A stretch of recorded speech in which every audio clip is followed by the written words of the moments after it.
Hello student, today we are going to study about anti cancer agent.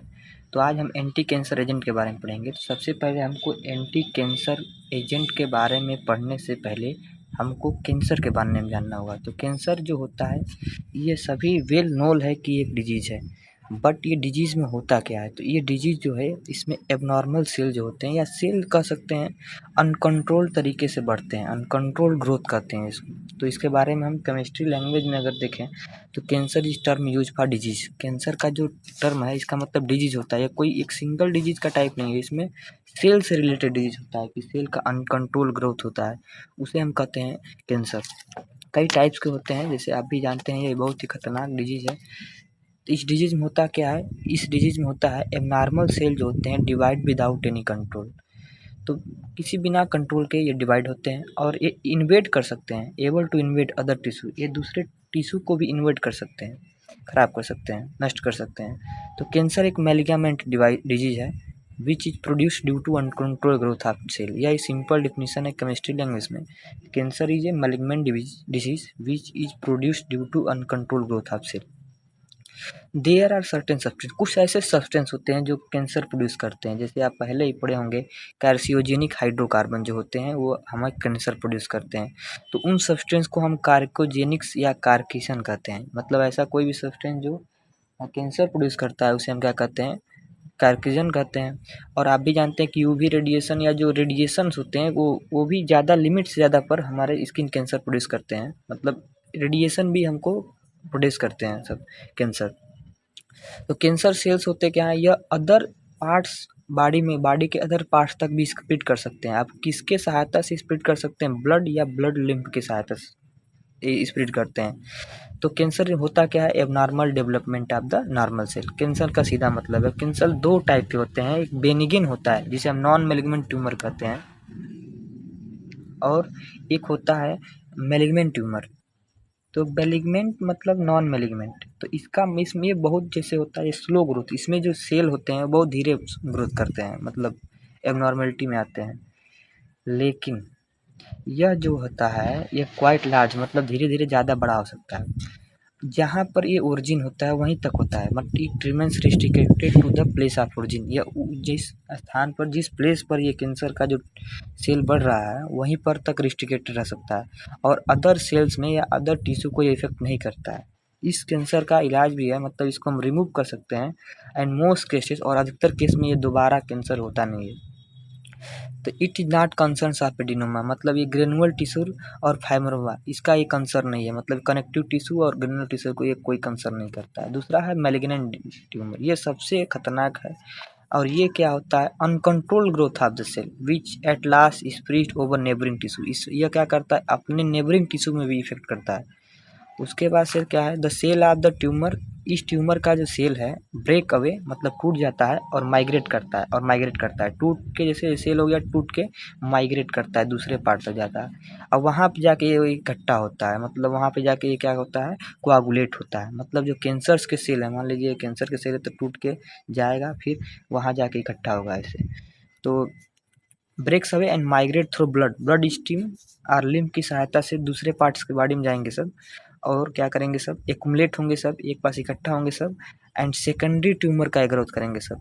इसी stage को हम कहते हैं metastasis which is very fatal, जो बहुत खतरनाक होता है, एंड काज डेथ, जिससे डेथ भी हो सकता है, हम आदमी मर सकते हैं आदमी। एग्जाम्पल कार्किनोमा और जो ल्यूकेमिया है ये इस टाइप में आते हैं, मैलिग्नेंट ट्यूमर में आते हैं। तो ल्यूकेमिया का जो करेक्टरिस्टिक्स होता है यह हमारा ये शॉर्ट ड्यूरेशन होता है, मतलब बहुत कम समय तक के लिए होता है। फिर दूसरा जो है क्रोनिक, लॉन्ग ड्यूरेशन तक होता है, ज़्यादा समय तक होता है। तीसरा टाइप है माइल्यूड, जिसमें हम माइल्यूकोनस कहते हैं, इसमें बोन मैरो से इफेक्ट होता है, इन्वॉल्व में होता है इसमें। फिर चौथा है लिम्फॉइड में लिम्फोजिनस मोनोसाइक्लिक होते हैं सब, ग्लैंडुलर इन्वॉल्वमेंट होता है। Aplastic leukaemia, diminution of both red and white cells, RBC और रेड एंड वाइट सेल जो होते हैं वो इसमें डैमेज होते हैं। फिर है बेसोफिलिक ल्यूकेमिया, इसमें मोस्ट सेल ऑफ द जो ब्लड होते हैं वो बढ़ जाते हैं, इंक्रीज हो जाते हैं। फिर है लाइनोमियलगोनियस, इन्वॉल्वमेंट ऑफ स्प्लीन बोन रेनो, मतलब जो बोन एरो होते हैं उसमें स्प्लीन जो होते हैं वो इसमें इन्वॉल्व होते हैं। फिर लाइम्फोटिक होता है, इसमें हाइपरमोरिया एक्टिविटी होती है। तो ये हमारा कैंसर का बारे में थोड़ा सा डिफिनीशन था, इंट्रोडक्शन था। अब हम एंटी कैंसर एजेंट के बारे में जानेंगे। तो ऐसा कोई भी सब्सटेंस जो ट्रीटमेंट ऑफ कैंसर के लिए यूज किया जाता है, मतलब उसका ट्रीट किया जाता है, उसी को हम कहते हैं एंटी कैंसर एजेंट। तो शुरुआत के समय में कोई मेडिसिन नहीं था, बस इसका ट्रीटमेंट के लिए हम यूज करते थे। पहले कुछ फाल के मेडिसिन थे सब शुरुआत के समय में। लेकिन अभी क्या है, अभी बनाया गया है जो मेडिसिन वो रिलीफ पाने के लिए बनाया गया है कि कैंसर से आदमी को रिलीफ हो। तो in early days some folk medicine were use, मतलब फॉल्क मेडिसिन यूज होता था treatment of cancer. Now attempt has been made to understand to cause of cancer. अभी क्या है कि हम कैंसर का हम काज जानना चाहते हैं कि कैंसर होता क्यों है। अगर हम कैंसर का काज जान जाएंगे तो हम उसके लिए रिलीफ बना सकते हैं। तो अभी अभी भी अटेम्प्ट किया जा रहा है कि कैंसर का काज जाने, जो कैंसर हो रहा है वो क्यों हो रहा है। तो इसलिए जो ड्रग्स यूज करते हैं, मतलब जो कैंसर के इलाज, तो the drugs use for this purpose, मतलब कैंसर के रिलीफ के लिए जो ड्रग्स यूज किया जाता है उसी को हम एंटी कैंसर एजेंट कहते हैं, या जिसे हम न्यू प्लास्टिक ड्रग्स भी कहते हैं। तो कुछ एंटी कैंसर जो ड्रग्स हैं वो यहाँ पे क्लासिफाइड हैं सब, जिसमें सबसे पहला आता है एल्केलाइटिंग एजेंट, फिर आता है एंटी मेलोबोटिक्स, फिर एंटीबायोटिक्स आता है, फिर प्लांट प्रोडक्ट्स आते हैं नेचुरल जो होते हैं सब, फिर मैस्केलेनियस कंपाउंड्स होते हैं, फिर कुछ हार्मोन्स होते हैं, फिर इम्यूनोन थेरेपी भी होता है। तो सबसे पहले हम एल्काइलेटिंग एजेंट्स के बारे में जानेंगे कि इससे हमारा जो एजेंट्स होते हैं ये कितने टाइप के होते हैं। नाइट्रोजन मस्टर्ड भी इसमें आता है, मस्टर्ड भी आता है। तो सबसे पहले इसके बारे में जानेंगे, उसके बाद हम आगे देखेंगे। अगर हम एंटी कैंसर ड्रग्स का अगर क्लासिफिकेशन देखें तो इसमें एक डीएनए पे एक्ट करता है, और एक मोलाइटल स्पिंडल पे जो वर्क करता है, और एक स्टोल्ड हार्मोन पे जो वर्क करता है। तो डीएनए पे कैसे वर्क करता है, एक डैमेज करता है डीएनए को, एक इनहिबिट करता है उसके फंक्शन को। तो इस टाइप में एल्काइलेटिन वाले आते हैं सब, और फिर फ्री रेडिकल फॉर्मेशन होता है। इस वाले केस में एंटी मेटाबॉलिट आते हैं और ट्रोपोआइसोमर आता है। इसमें एगोनिस्ट आता है, एंटोमोजिस्ट आता है। तो ये हो गया। इसके बाद से हम देखेंगे एल्काइलेटिंग एजेंट्स के बारे में देखेंगे। तो alkylating agent is applied for those compound which alkylate, जो एल्काइलेट करता है सब्सटेंस को, किसी और सब्सटेंस को जो एल्काइलेट करता है उसी को हम एल्काइलेट एजेंट करते हैं। अभी करता कैसे, थ्रू एक कोवलेंट बॉन्ड और पोलर बॉन्ड, ज्वाइन करता है बाय कोवलेंट बॉन्ड और पोलर बॉन्ड। तो any cancer agent, anti cancer agent whose activity is explain by such a mechanism, मतलब ऐसा कोई भी एंटी कैंसर ड्रग्स जो होता है जो कोवलेंट बॉन्ड बनाता है या पोलर बॉन्ड बनाता है रिएक्ट करके उनके साथ ज्वाइन करके, उसे हम कहते हैं alkylating agents. Alkylating agents DNA पर वर्क करता है, ठीक है, DNA and are cell cycle पे वर्क करता है। और ये नॉन स्पेसिफिक ड्रग्स होते हैं, मतलब इसके लिए कोई स्पेसिफिक नहीं है कि ये ड्रग्स ये है कैंसर इस टाइप का तो इस पर वर्क करे।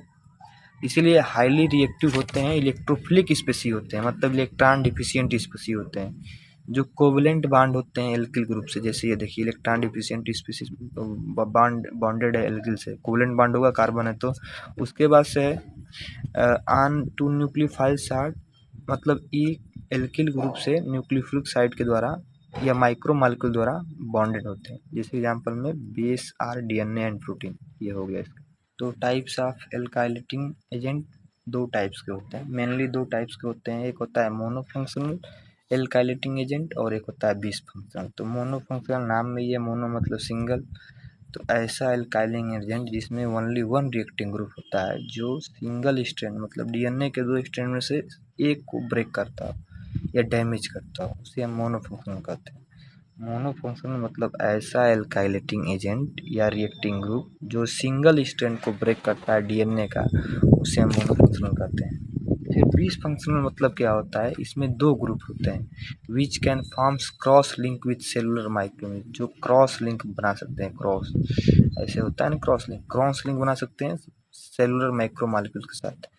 तो bis functional alkylating agents forms covalent bond with adjacent guanine residue, जो डीएनए के बेस होते हैं उसके ग्वानिन से ये रिएक्ट करते हैं, विच मेक एज ब्रिज, जो ब्रिज का वर्क करता है बिटवीन डीएनए स्ट्रैंड्स के बीच जो वर्क ब्रिज का वर्क करता है guanine, and thus inhibits DNA replication and transcription. Alkylation at N7 nitrogen in guanine result in base conformation changes.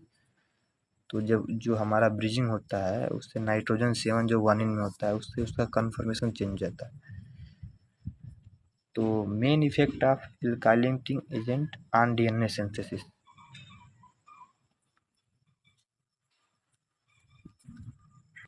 तो एल्काइलेटिंग एजेंट को भी हम 4 कैटेगरी में डिवाइड कर सकते हैं: mustard gas, methane sulphonates, ethyl एमिन्स और नाइट्रोयूरेज।